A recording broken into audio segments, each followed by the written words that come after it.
हिमाचल में आज भी जमकर बरसेंगे मेघ, 8 जिलों में ऑरेंज अलर्ट जारी, 2 जगह फटे बादल। हिमाचल प्रदेश में मानसून एक बार फिर कहर बनकर टूटा है। राज्य के विभिन्न हिस्सों में भारी बारिश और बादल फटने की घटनाओं ने तबाही मचा दी है। मौसम विभाग ने सोमवार और मंगलवार को राज्य के कई जिलों के लिए ऑरेंज अलर्ट जारी किया है, जबकि आगामी 9 और 10 जुलाई को येलो अलर्ट घोषित किया गया है, जिससे मौसम के थोड़ा शांत होने की संभावना जताई गई है। मौसम विभाग के मुताबिक सोमवार को ऊना, बिलासपुर, हमीरपुर, कांगड़ा, मंडी, शिमला, सोलन और सिरमौर जिलों में एक दो स्थानों पर गरज के साथ भारी बारिश की आशंका है। मंगलवार को ऊना, हमीरपुर, कांगड़ा और सिरमौर में ऑरेंज अलर्ट प्रभावी रहेगा। राज्य सरकार और स्थानीय प्रशासन को सतर्क रहने और प्रभावित क्षेत्रों में त्वरित कार्रवाई के निर्देश दिए गए हैं। रविवार सुबह चंबा जिला के चुराह उपमंडल के बघेईगढ़ नाले में बादल फटने से भीषण बाढ़ आई। इस बाढ़ में नकरोड चांजू सड़क पर बना पुल बह गया, जिससे चरड़ा, चांजू, देहरा और बघेईगढ़ की 4 ग्राम पंचायतों का जिला मुख्यालय संपर्क पूरी तरह टूट गया। इसी तरह मंडी जिले के पधर उपमंडल के टिक्कन पंचायत में शनिवार देर रात बादल फटने से 2 पुलियां बह गई। 3 मासूम बेटियों के सिर से उठा पिता का साया, खेत में गए शख्स के ऐसे निकले प्राण। हिमाचल प्रदेश के सिरमौर जिला से एक बेहद दर्दनाक घटना सामने आई। यहाँ श्री रेणुकाजी विधानसभा क्षेत्र के कोटी धीमान पंचायत के अंतर्गत भवाई गांव में एक 3 बेटियों के पिता की दर्दनाक मौत हो गई। इस हादसे ने पूरे क्षेत्र को झकझोर कर रख दिया। खेत में काम कर रहे एक 35 वर्षीय व्यक्ति की पेड़ से गिरने के कारण मौत हो गई। मृतक की पहचान इंदर सिंह पुत्र स्वर्गीय तुलसी राम के रूप में हुई। जानकारी के अनुसार इंदर सिंह अपने खेत में पशुओं के लिए पत्तियां तोड़ने के उद्देश्य से एक पेड़ पर चढ़े हुए थे। इसी दौरान अचानक उनका संतुलन बिगड़ गया और वह पेड़ से नीचे गिर गए। हादसे के तुरंत बाद परिजन उन्हें गंभीर अवस्था में ददाहू अस्पताल लेकर पहुंचे, लेकिन वहां डॉक्टर ने उन्हें मृत घोषित कर दिया। इसके बाद शव को पोस्टमार्टम के लिए नाहन मेडिकल कॉलेज भेजा। इंदर सिंह की असमय मौत ने न केवल उनके परिवार को बल्कि पूरे गांव को गहरे शोक में डुबो दिया है। बताया जा रहा है कि वह अपने पीछे 3 छोटी बेटियों को छोड़ गए हैं। इनमें सबसे बड़ी बेटी की उम्र मात्र 6 वर्ष है, जबकि 2 अन्य बेटियां उससे भी छोटी हैं। परिवार की आर्थिक स्थिति पहले से ही काफ़ी दयनीय थी और अब इस हादसे ने उन्हें पूरी तरह से तोड़कर रख दिया है। जयराम को उम्मीद, केंद्र से आएगी मदद, सीएम सुक्खू राहत कार्यों में दिखाएं गंभीरता।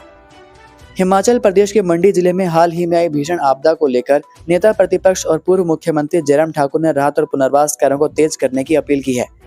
थुनाग में उन्होंने बताया कि वे लगातार प्रधानमंत्री कार्यालय और कई केंद्रीय मंत्रियों के संपर्क में हैं। केंद्र सरकार से हर संभव सहायता का भरोसा दिया है, लेकिन राज्य सरकार को जमीनी स्तर पर राहत कार्यों में और गति लानी चाहिए। जयराम ठाकुर ने कहा कि मौसम अब अनुकूल है, ऐसे में दूरदराज के इलाकों तक राशन और जरूरी सामग्री पहुंचाना प्राथमिकता होनी चाहिए। सराज, नाचन और करसोग क्षेत्रों में अब तक 45 से ज्यादा लोग लापता हैं और 11 शव बरामद हो चुके हैं। उन्होंने कहा कि यह आंकड़ा और बढ़ सकता है। उन्होंने बताया कि राहत कार्यों की निगरानी के लिए अपना कैंप कार्यालय थुनाग में स्थापित कर दिया है। कंगना रनौत के दौरे को लेकर उन्होंने कहा कि सांसद होने के नाते उन्होंने जन भावनाओं को समझने के लिए क्षेत्र का दौरा किया है और सांसद निधि के माध्यम से मदद का वादा किया है। उन्होंने कहा कि राहत कार्यों को प्राथमिकता के आधार पर आगे बढ़ाया जाएगा। विक्रमादित्य के विभाग की लापरवाही, बाढ़ में बहा 2.25 करोड़ से बना पुल, लोग पहले ही कर चुके थे आगाह। हिमाचल प्रदेश के चंबा जिले के तहत आते चुराह उपमंडल में रविवार सुबह बादल फटने के बाद आई बाढ़ में कंगेला नाला पर बना पुल पूरी तरह से बह गया। इस पुल का निर्माण हाल ही में करीब 224 लाख रुपए की लागत से किया गया था। अब इसके बह जाने से स्थानीय लोगों व प्रतिनिधियों ने एक बार फिर से निर्माण की गुणवत्ता और प्रशासन की लापरवाही पर कई सवाल खड़े कर दिए हैं। स्थानीय ग्रामीणों का कहना है कि पुल निर्माण के दौरान ठेकेदार ने बड़ी मात्रा में मलबा सीधे कंगेले नाले में डाल दिया, जिससे नाले में पानी का प्रवाह बाधित हो गया और बहाव की ऊंचाई काफी कम हो गई। यही वजह है कि बारिश के समय पानी का दबाव अचानक बढ़ गया और पुल उसकी चपेट में आ गया। ग्रामीणों ने बताया कि इस खतरे को भांपते हुए उन्होंने पहले ही एसडीओ तीसा और लोक निर्माण मंत्री श्री विक्रमादित्य सिंह को लिखित रूप से सूचित किया था, लेकिन न तो कोई निरीक्षण हुआ, न ही कोई सुरक्षात्मक कदम उठाए गए। आज जब पुल बह गया है तो इस लापरवाही की कीमत आम लोगों को भुगतनी पड़ रही है। सराज पहुंची कंगना, बोली केंद्र से मांगूंगी स्पेशल रिलीफ पैकेज, प्रदेश सरकार को बताया भ्रष्टाचारी। मंडी से भाजपा सांसद एवं अभिनेत्री कंगना रनौत ने रविवार को सराज विधानसभा क्षेत्रों के आपदा प्रभावित इलाकों का दौरा किया। इस दौरान पूर्व सीएम एवं नेता प्रतिपक्ष जयराम ठाकुर भी उनके साथ मौजूद रहे। कंगना ने थुनाग बाजार को हुए नुकसान का जायजा लिया और यहां प्रभावितों से मुलाकात करके उनका दुख दर्द साझा करने का प्रयास किया। मीडिया से बातचीत में कंगना ने कहा कि सरार क्षेत्र का आपदा के कारण भारी नुकसान हुआ। यहाँ लोगों के पास कुछ भी शेष नहीं बचा है। अपने उजड़े हुए घरों को लोग बड़ी मायूसी से देख रहे हैं। यह ऐसा झकझोर कर देने वाला दृश्य है जो मन को विचलित कर रहा है। आज इन आपदा प्रभावितों को हम सभी की मदद की जरूरत है। कंगना ने कहा कि वह केंद्र सरकार से आपदा प्रभावितों के लिए स्पेशल रिलीफ पैकेज की मांग रखेंगी और प्रभावितों के पुनर्वास और पुनर्स्थापना की गुहार भी लगाएंगी। कंगना ने प्रदेश सरकार पर जमकर निशाना साधा। उन्होंने कहा कि प्रदेश में भ्रष्टाचारी सरकार काम कर रही है। पूर्व में भी केंद्र सरकार ने आपदा के समय जो हजारों करोड़ रुपए भेजे, उसे प्रदेश सरकार ही डकार गई। अब भी केंद्र से जो रिलीफ आएगी वो भी प्रभावितों तक पहुंच नहीं पाएगी।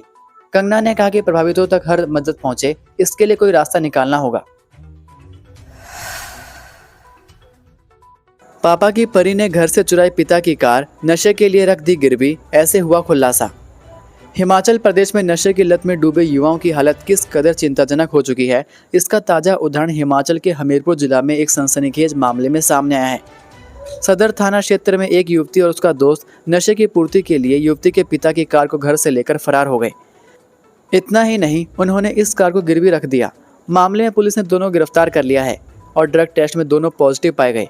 मामले की शुरुआत 28 जून को उस समय हुई जब हमीरपुर निवासी एक व्यक्ति ने पुलिस में शिकायत दी कि उसकी बेटी बिना बताए घर से उसकी कार लेकर गायब हो गई।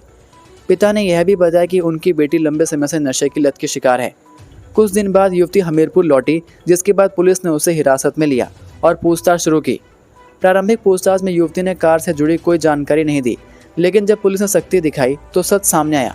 युवती ने कबूल किया कि उसने अपने दोस्त अक्षित निवासी हमीरपुर के साथ मिलकर कार को पंजाब के होशियारपुर में 90,000 रुपये में गिरवी रख दिया था।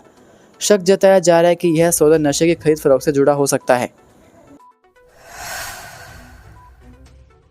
हिमाचल के रोहतांग घूमने निकले थे पंजाबी युवक, घनी धुंध ने छीनी 4 जिंदगियां, खाई में गिरी कार। हिमाचल प्रदेश में प्राकृतिक आपदा के बीच अब एक बड़ा ही दर्दनाक सड़क हादसा हुआ। इस हादसे में 4 लोगों की मौत हो गई है। मृतकों में अधिकतर पर्यटक हैं जो पंजाब से हिमाचल घूमने आए थे और रोहतांग दर्रे की सैर करने निकले थे, लेकिन यहाँ छाई धुंध ने 4 लोगों को मौत की नींद सुला दिया। इस हादसे के बाद उनके घरों में मातम पसर गया। दरअसल रविवार दोपहर कुल्लू जिला की पर्यटन नगरी मनाली में एक पर्यटकों की गाड़ी खाई में गिर गई। यह हादसा रोहतांग दर्रे के पास राहनी नाला क्षेत्र में हुआ। हादसे के समय गाड़ी में 5 लोग सवार थे, जिसमें से 4 लोगों की मौके पर ही मौत हो गई। वहीं एक व्यक्ति गंभीर रूप से घायल हुआ, जिसे उपचार के लिए अस्पताल में भर्ती करवाया गया। यह दुर्घटना उस समय हुई जब घना कोहरा और हल्की बारिश के चलते दृश्यता बेहद कम हो गई थी। इस दौरान ऑल्टो कार चालक ने तीखे मोड़ पर गाड़ी पर से संतुलन खो दिया और गाड़ी करीब 10,000 फीट की ऊंचाई से गहरी खाई में जा गिरी। बताया जा रहा है कि इस टैक्सी चालक के पास रोहतांग का वैध परमिट था और वह पर्यटकों को लेकर रोहतांग दर्रे की तरफ जा रहा था। इस हादसे में जान गंवाने वाले लोगों की पहचान नरेंद्र कुमार, निवासी गांव सिमसा, मनाली, जिला कुल्लू, डीमा राम, निवासी डाकघर तिब्बन, तहसील करसोग, जिला मंडी, रंजीत सिंह, निवासी गांव मंद, तहसील दसवां, जिला होशियारपुर, पंजाब, हरविंदर सिंह, निवासी थिंडा, होशियारपुर, पंजाब के रूप में हुई। अब लंबी यात्रा पर एचआरटीसी की बसों में यात्रा करना पड़ेगा सस्ता, सरकार करने जा रही है बड़ा बदलाव। हिमाचल प्रदेश में लंबी दूरी की यात्रा पर एचआरटीसी यात्रियों को रियायत देने की सोच रही है। इस तरह की एक स्कीम बनाई जा रही है जिससे यात्रियों की संख्या उनकी बसों में बढ़े। इससे कैशबैक स्कीम बताया जा रहा है, जिस पर एचआरटीसी के निदेशक मंडल की बैठक में फैसला होगा। जिस तरह से सोशल ऐप गूगल पे या फिर पेटीएम आदि में लोगों को कैशबैक दिया जाता है, उसी तरह से लंबी दूरी की यात्रा में एचआरटीसी कुछ रियायत रखने वाली है। अभी इस योजना का प्रारूप साफ नहीं है, क्योंकि निदेशक मंडल की बैठक में इस पर चर्चा होनी है। लेकिन यह तय माना जा रहा है कि अपने यात्रियों की संख्या को बढ़ाने के लिए एचआरटीसी कोई योजना ला सकती है। 14 जुलाई को होने वाली निदेशक मंडल की बैठक में इस प्रस्ताव को मंजूरी के लिए रखा जाएगा। सभी सदस्यों की सहमति के बाद ही इसे लागू किया जाएगा।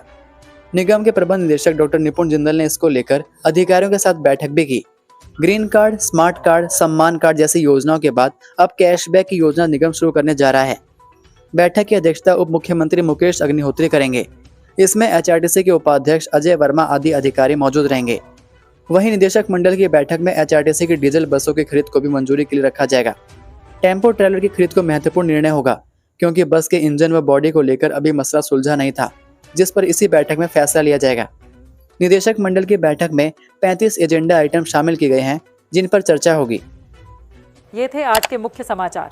हिमाचल प्रदेश की बड़ी खबरें रोजाना जानने के लिए सब्सक्राइब कीजिए DHP न्यूज़ चैनल को और बेल आइकन पर क्लिक करें, जिससे आपको प्रदेश की बड़ी खबरें हमारे द्वारा मिलती रहें। वीडियो को लाइक और शेयर ज़रूर कीजिए और आप हमारी वीडियो कौन से शहर से देख रहे हैं, नीचे कमेंट करके ज़रूर बताइए। वीडियो में अंत तक बने रहने के लिए आपका बहुत बहुत धन्यवाद। जय हिंद, जय भारत, जय हिमाचल।